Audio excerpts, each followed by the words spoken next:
George W. Bush.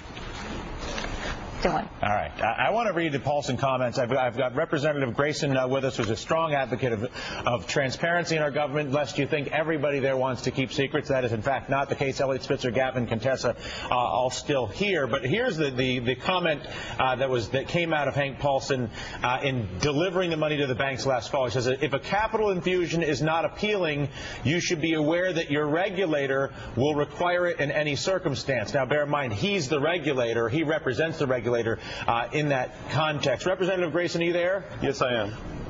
What has happened to the process of American government that we are being subjected to a culture of secrecy that we obviously now talk about almost daily? Well, Hank Paulson never should have had that job in the first place. He had a $700 million conflict of interest. And everything that he did while he was Treasury Secretary, every single thing that he did has one explanation: what's good for Hank Paulson.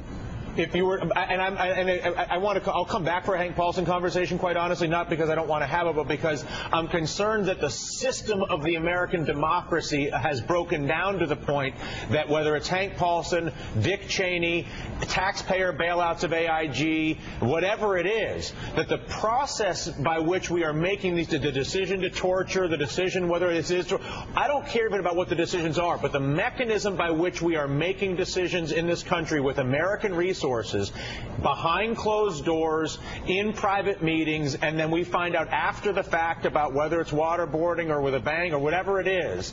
And I'm trying to figure out what the American voter, what the American journalist, and what we should be expecting of our Congress to improve the congressional system so that this stops happening across the board. You are absolutely right. One of the best examples of that is the $1 trillion secret bailout issued by the Federal Reserve since last September. That's $3,000 for every man, woman, and child in America.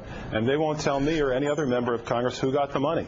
I'm aware. Again, so you're sitting here looking at the same set of problems I'm sitting at. Elliot Spitzer's looking at it.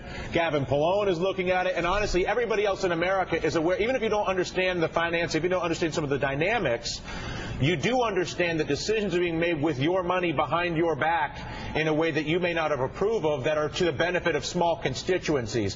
What is your sense? I guess I'll bring you in on this, Elliot, and then I'll go out to Gavin. But what can be done in either the political theater or to resolve some of this? First, one observation, not directly on point. It's amazing that the very agencies that were imposing their will on the banks are now saying they need more power.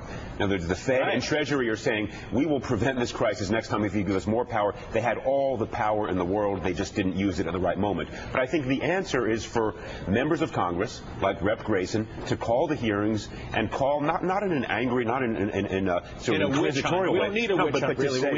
But to say to Ben Bernanke, to say to Hank Paulson, to say to Tim Geithner, why did you impose these bailouts? Why did you give money to AIG and to Goldman? Ask the questions. We still haven't had the questions asked. They have to answer the questions if they're asked. Representative Grayson, they should be asked. When are we going to get a hearing like that? Well, we've had some hearings like that without getting the answers yet. But we took a clip of those hearings, put them up on YouTube, and 1.7 million people have now downloaded that clip and seen it. And that shows that people have a hunger for the truth. You bet. Look, I wrote a piece for Slate in which I laid out a bunch of questions that should be asked of Tim Geithner, of Hank Paulson. There was a good piece on the Washington Post op-ed page on Sunday saying what should Hank Paulson be asked. There are many questions out there. Maybe the so-called Pecora II Commission that has just been created by Congress yesterday will begin to ask those questions. Because I disagree with Rep. Paulson about one thing. The policies that Hank Paulson put in place have been continued by this administration. So clearly there is a sense within Treasury and the Fed that there's an imperative to do this. What they haven't done is explain why. I happen to think they're wrong, but they haven't been asked, why are you doing this? But what's most frustrating, I think, to me and others, both me as a journalist and me as a taxpayer, is the fact that we have yet to see the Congress aggressively step forward and say, listen, we approved your emergency bailout when you brought us into a room last fall and scared us silly. Right. Why are we not getting answers now about those decisions in the past, the economic benefits that are going to the Goldman Sachs and the banking system now while jobs continue to be lost in this country? And why are we not seeing our Congress aggressively go into a core hearing, a Ron Paul hearing, a Grayson hearing? I don't care who runs it. I just don't understand why we're not seeing a meaningful investigation, or whether we are about to. Representative Grayson, what is your sense on this? Well, we're not getting the answers that we need, and therefore we have to legislate. That's why I've lined up 100 Democrats to join in Ron Paul's bill to audit the Federal Reserve, something that hasn't been done independently for 97 years.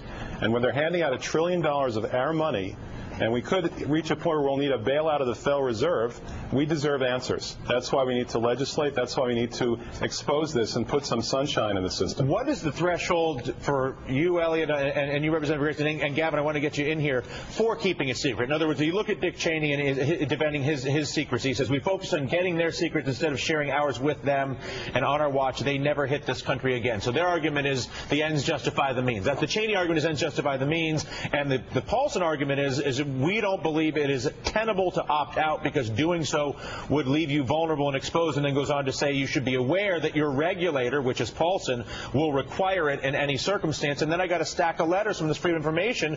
It looks like the back of a napkin in an Italian restaurant, and then people wrote in their bank, and they wrote in $10 billion. I tried to show this to you guys earlier, but I got 10 of these different forms. Right. Well, the separate issues. One, in the security context, I think with the CIA, the question is disclosure to Congress, so there was some element of oversight outside the decision makers themselves, and there I think we have to have a very serious conversation. Right. In the context of the economy, I think it's a question of the public's money is being spent. Yes, there was a crisis. The public needs to hear why they made those decisions, and hear it now and hear it immediately. We did that when I was in government. Obviously, there are privacy issues relating to specific people. Put those aside for a moment. That's not what was going on here. The public deserves to know why these huge sums of money were being given to private entities. And still, $14 trillion, just short of $14 trillion taxpayer money at risk. You see the Goldman earnings. You see the J.P. Morgan earnings. It's not that we don't want those banks to make money. It's that we want to understand how they're making money and whether it's coming with the risk of their losing money on us while they take the profits. It's just not an acceptable structure if that's the case. Representative Grayson, thank you for the time. Gavin, I'm going to get you in on the Emmy conversation after this, and I'm going to let you go. We'll do a swap out here. We are back with the first ever, and we're a 2-week-old show, so almost everything's a first ever, but the first ever morning meeting awards for the best political theater of the year. Contessa with the presentation, Rob Blagojevich, a strong contender for best comedy. Sarah